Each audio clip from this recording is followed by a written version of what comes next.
आज दिन कौन सा है? बोलो बोलो। मंगलवार है कि गुरुवार है? मंगलवार है। मंगलवार के दिन बाबा भोलेनाथ के इस मंदिर में श्री हनुमान जी की कृपा से सुंदरकांड की कथा में प्रवेश किए हैं। हाँ, लोग सुंदरकांड मंगलवार के दिन करवाते हैं, लेकिन यह कथा का देखिए कितना सुंदर योग बना है, कितना सुंदर मुहूर्त बना है कि आज मंगलवार के दिन ही कथा की पूर्णाहुति हो रही है और हम आप सुंदरकांड के पाठ में प्रवेश किए। कितने बड़े सौभाग्य की बात है ये। हम आप मुहूर्त बनाते हैं तो मुहूर्त बनाते बनाते मुहूर्त आगे पीछे हो जाता है, लेकिन ये भगवान जब मुहूर्त बनाते हैं ना तो अपने इच्छा से ऐसा मुहूर्त बनाते हैं कि ना आगे को होता है ना पीछे को होता है। और मंगलवार के दिन सुंदरकांड का पाठ कहते हैं कि जीवन में बहुत फल प्रदान करने वाला होता है। और आज मंगलवार के दिन ही राम कथा के माध्यम से हम आप सुंदरकांड की कथा में प्रवेश किए हैं। यह हमारे आपके जीवन का बहुत बड़ा भाग्य है, बहुत बड़ा भाग्य है। नहीं नहीं, ताली नहीं बजाओ, ताली की कथा के लिए मोहताज नहीं है ये कथा। ताली तो बड़ी बड़ी नेताओं के भाषण में आप लोग बजाते हैं, कथा में क्यों बजाना? लाज लगती है ना। बड़े बड़े नेताओं के भाषण में आप लोग ताली बजा के रखिए, कथा में नहीं बजाना। अरे बजाइए एक बार ताली और लगाइए जोरदार जयकारा, बोले श्री हनुमान जी महाराज की जय हो। कथा में ताली नहीं बजाते, बड़ी बड़ी भाषण में ताली बजाते हैं आप लोग। ठीक है, ताली बजाना चाहिए भगवान की कथा में। जिसने हमको आपको हाथ पांव दिया है, सुंदर बोलने के लिए कला दिया है, जीवा दिया है, मुख दिया है, उसकी हम जयकारा नहीं लगाते, ताली नहीं बजाते? अरे हाथ दिया है भगवान ने, उपयोग करो, सत्कर्म करो। ताली बजाते हुए जयकारा लगाना चाहिए। जब कथा प्रिय लगे, अच्छी लगे, हृदय को भा जाए ना तो अपने आप ताली बजा देना चाहिए। ताली कथा की मोहताज नहीं है, वो तो आपके हृदय की प्रसन्नता की गति अपने आप जब प्रकट होती है ना तो अपने आप ताली बजती है। लेकिन हम आप सोचते हैं कि बजाऊं कि ना बजाऊं। आज हनुमान जी को बहुत प्रिय लगा जामवंत जी की बात। क्या कि जामवंत के वचन सुहाए, जामवंत जी के वचन बड़े अच्छे लगे हनुमान जी को, हृदय को भाए, मन को भाए। और हनुमान जी सुन करके और जामवंत जी से कहते हैं कि हे काकाश्री, आप बस चिंता न करना, रघुनाथ जी की कृपा भई तो यह कार्य अति शीघ्र पूर्ण होगा। बस आप इतना करना कि इस सागर के किनारे आप सभी बैठ करके बस राम जी की माला का जाप करना। बस क्यों? क्योंकि हनुमान अपनी शक्ति से उड़ान नहीं भरने जा रहा।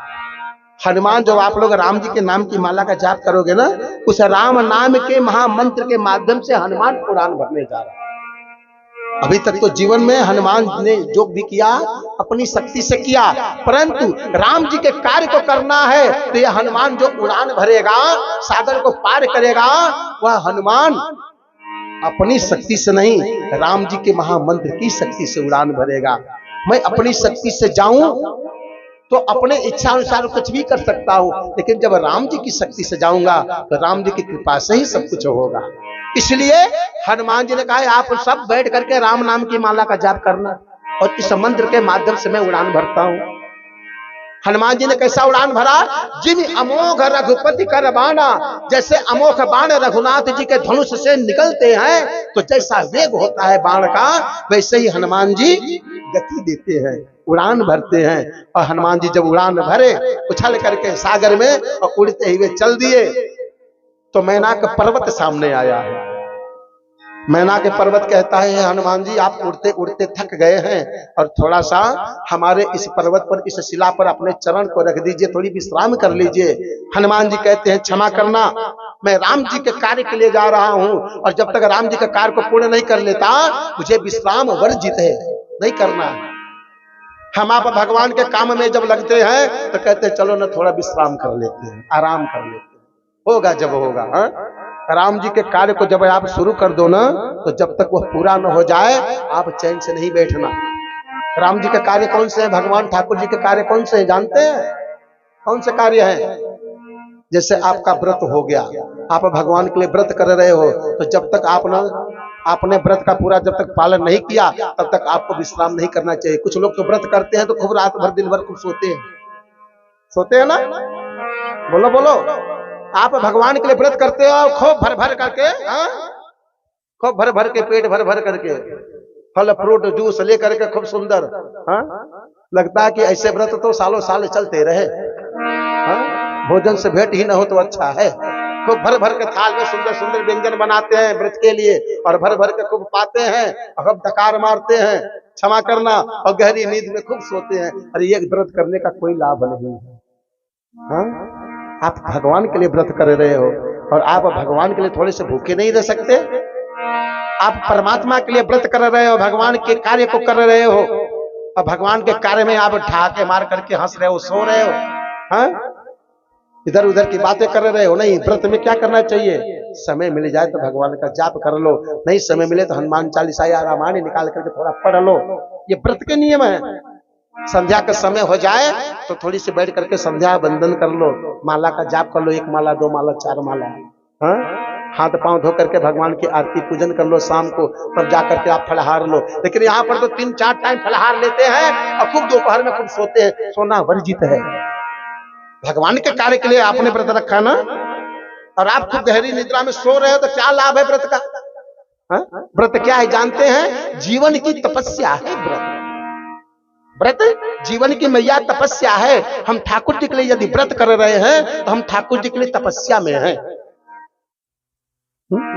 व्रत का मतलब होता है कि जो हमारे जीवन की जो साधारण सी वस्तुएं हैं, हम उसका त्याग करते हैं, मन को निर्मल बनाते हैं, शुद्ध पवित्र बनते हैं, और थोड़ा सा ठाकुर जी के लिए हम उपवास रखते हैं, भूखे होते हैं। वह व्रत है, और वह व्रत का ही लाभ जीवन में खूब मिलता है। लेकिन जब आप सही मायने में, सही तौर पर यदि आप व्रत का पालन करेंगे तो, और नहीं तो आप करते रहो ना व्रत। हाँ? हम जो रोज भोजन करते हैं उससे तो अच्छा हमको हमारे व्रत में मिल जाता है, बढ़िया बढ़िया सुंदर सुंदर। तो लगता है कि ऐसे व्रत तो हम रोज रहे। हाँ? इसीलिए व्रत करते हैं। क्षमा करना, व्रत एक तपस्या है, एक साधना है व्रत। ये भगवान का कार्य आप कर रहे हो, तो जब तक भगवान के कार्य पूरे न हो जाएं तब तक आपको चैन से नहीं बैठना, पहला काम। दूसरा, आप मंदिर का निर्माण कर रहे हो, जब तक मंदिर का निर्माण प्रारंभ कर दो, जब तक पूरा नहीं हो रहा है तब तक आपको चैन से नहीं बैठना चाहिए। भगवान की कथा करानी है, मन में विचार बना लिए तो आप खूब योजना बना लो। हाँ? लेकिन जब तक कथा को पूरी न करा लो भगवान की कृपा से आप, तब तक चैन से नहीं बैठना चाहिए। यज्ञ कर रहे हो, कोई धार्मिक अनुष्ठान कर रहे हो, जब तक वह धार्मिक यज्ञ अनुष्ठान सफल न हो जाए, पूर्ण न हो जाए, तब तक आप चैन से नहीं बैठना, चैन से सोना नहीं। यह क्या है? त्याग है, भगवान के प्रति समर्पण है, भगवान के प्रति तपस्या है। लेकिन हम आप ऐसा नहीं करते। भगवान के काम में भी हम सोचते हैं कि खूब आराम कर ले। हनुमान जी आराम नहीं करते। ये कथा हमारे आपके जीवन को दर्शाती है। ये कथा हमारे आपके जीवन को दर्शाती है कि हमको आपको भी ऐसे आराम नहीं करना चाहिए। हनुमान जी को आराम मिलता है पर्वत के माध्यम से, कि आप उड़ान भर रहे हो, सागर के ऊपर ऊपर जा रहे हो, थक गए हो, तो आप थोड़ी सी विश्राम कर लो इस पर्वत पर। मेनाक पर्वत प्रकट भया समुद्र से, कहता हमारी पीठ पर विश्राम कर लो हनुमान जी, राम जी के कार्य में जा रहे हो, थक गए हो। हनुमान जी कहते हैं नहीं नहीं, मोह कहाँ विश्राम, मुझे विश्राम वर्जित है जब तक राम जी के कार्य को पूर्ण न कर दूं। हनुमान जी उस सेवा भाव को नहीं स्वीकार करते और उड़े हैं, और उड़ते चले जा रहे हैं। सुरसा नाम अहिन के माता, अहिन के माता है। ये अहिन का अर्थ होता है सर्पों की माता। ये सर्पों की माता सुरसा सामने प्रकट भई है, और कहती है वाह, आज ब्रह्मा जी ने तो मुझे बहुत सुंदर आहार दिया है, आज मैं इसको पकड़ करके खा जाऊंगी। हनुमान जी की वो पकड़ लेती है अपने हाथों में, और कहती है क्यों रे, मेरे सामने बच बचा के निकल जाना चाहता है? मेरा पहला तू आहार है, और मैं तुझे कैसे छोड़ दूं? आज तो मैं तुझे पकड़ करके खा के ही रहूंगी, और कई दिनों की भूख अपनी समाप्त करूंगी। हनुमान जी कहते हैं मैया, राम जी के कार्य को करने जा रहे हैं, जाने देना। राम जी के कार्य को पूर्ण करके आऊंगा तो तू मुझे खा लेना, फिर अभी तो जाने दे, अभी तो राम जी के कार्य को करना है। सुरसा कहती है अरे वाह वाह, बड़ा चतुर बंदर है रे तू। हाँ? मेरे सामने मेरा आहार आया हुआ है, मेरे सामने मेरा भोजन आया है, और मैं अपने भोजन को छोड़ दूं? यह मान करके कि बाद में मेरा भोजन आएगा लौट करके? हाँ? यह विश्वास नहीं कर सकती मैं तुझ पर। नहीं नहीं नहीं नहीं, नहीं। तू तो मेरा पहला आहार है, और मैं अपने आहार को पकड़ करके आज खा के ही रहूंगी, भक्षण करके ही रहूंगी। हनुमान जी कहते मैया राम जी के कार्य को करने जाना है, तो राम जी के कार्य के लिए तो कम से कम मुझे छोड़ दे। हाँ? कहती है नहीं नहीं, मैं तो तुझे पकड़ के खा के ही रहूंगी। हनुमान जी कहते तो ठीक है, अपने मन की कर, लेकिन जो भी करना है जल्दी कर। हनुमान जी कहते मेरा इतना विराट रूप है और तेरा छोटा सा मुख है, तो मुझे कैसे अपने मुख में भरेगी, कैसे धारण करेगी। सुरसा क्या कहती है, ठहर जा, रुक जा, तेरे आकार जैसा मैं अपने मुख को बड़ा करती हूँ। जस जस सुरसा बदन बढ़ावा, बदन अर्थात शरीर देह को बढ़ाया, तास दून कपि रूप दिखा। सुरसा का मुख 10 योजन का हो गया तो हनुमान जी 20 योजन के हो गए। और जब सुरसा 20 योजन के मुख को फैलाती है, अपने मुख को बड़ा करती है, तो हनुमान जी 40 योजन के। सुरसा अपना मुख 40 योजन बढ़ाती है, हनुमान जी 80 दूने होते जा रहे हैं। और सुरसा जब 100 योजन मुख बढ़ाती है, एक किनारे से एक किनारे तक अर्थात 1200 किलोमीटर की दूरी, सुरसा जब अपना मुख को खोलती है, बड़ा करती है, तो हनुमान जी बड़ी चतुराई से छोटा सा बन जाते हैं। और छोटे से बन करके हनुमान जी मुख में गए और बाहर निकले आए।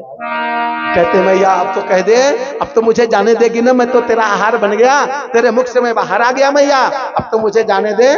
सुरसा कहती अरे बड़ा चतुर है रे तू, मैं तो तेरी बुद्धि परीक्षा ले रही थी, देवताओं के माध्यम से मैं भेजी गई थी तेरी बुद्धि परीक्षा के लिए। जा अवश्य हे पुत्र, तो राम जी के कार्य में सफलता प्राप्त कर। हनुमान जी ने मैया कहा है, ये है कौन? अहिन की माता, सर्पों की माता है ये सुरसा, जो हनुमान की बुद्धि परीक्षा के लिए आई थी। विदा भय हनुमान जी और आगे उड़ान भरे हैं, और चलते चलते सिंह का नामक निशाचरी मिली है, उसका हनुमान जी ने वध किया। और सागर के उस पार हनुमान जी उछल के कूद के पहुंच गए, सागर के पार पहुंचे। लंकिनी का यहाँ पर पहरा था, संध्या का समय था। हनुमान जी सोचे कि संध्या होने वाली है, रात्रि होगी, तो क्यों न छोटा सा रूप बना करके और लंका के नगर में प्रवेश कर ले। लंकिनी जो लंका के